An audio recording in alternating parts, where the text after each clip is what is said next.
ازيكم؟ وحشتوني. ودلوقتي نطلب الأوبر علشان نروح لتيتا في يوه، نسيت تاني. دي ماما قالت لي كتير قوي. استنوا كده. الكربة.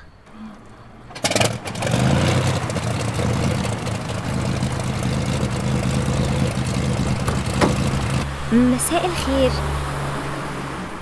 هو حضرتك رايح فين؟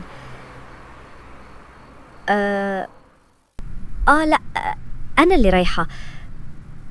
استنى ثانية. ميدان الكربة.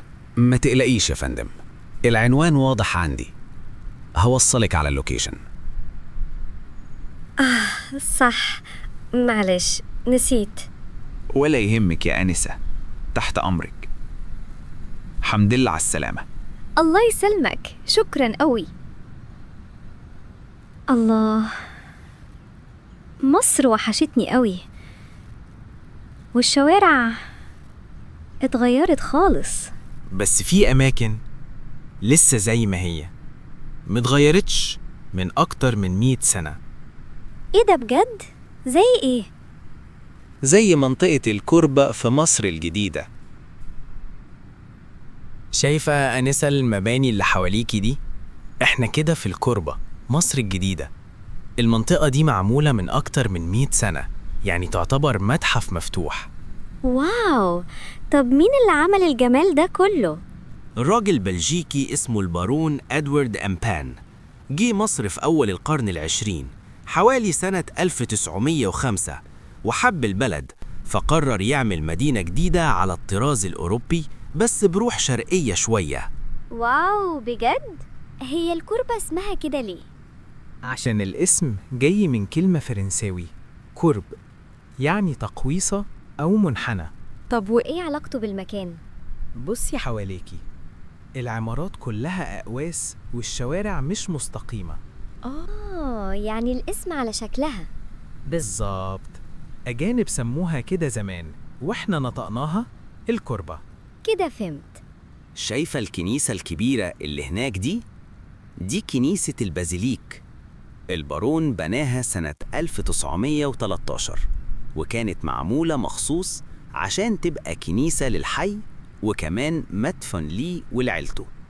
شكلها مستوحى من كنايس أوروبا، بس اتنفذت هنا بحرفية عالية جدا.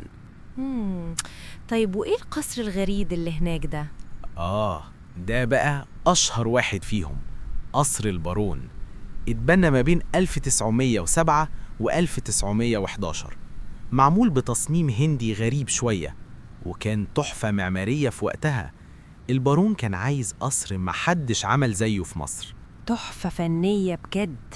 وبصي بقى، تحت البلكونات دي اسمها الباكيات، ممرات متغطية معمولة مخصوص عشان الناس تمشي في الظل، لا شمس ولا مطر. فكرة ذكية جدا لوقتها ولسه شغالة لحد دلوقتي. الله الله على الهندسة. طبعا يا فندم، علشان كده المكان محتفظ بجماله لحد دلوقتي. فعلا عندك حق. أنا استمتعت بالرحلة والكلام مع حضرتك، بس أنا كده وصلت ولازم أنزل.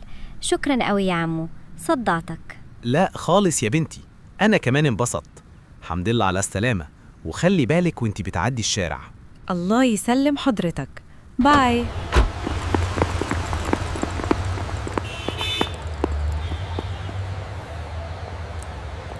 يا ترى هلاقي تيتا ولا لأ؟ وهتعمل إيه لما تشوفني بعد العمر ده كله؟ وهتعرفني ولا لأ؟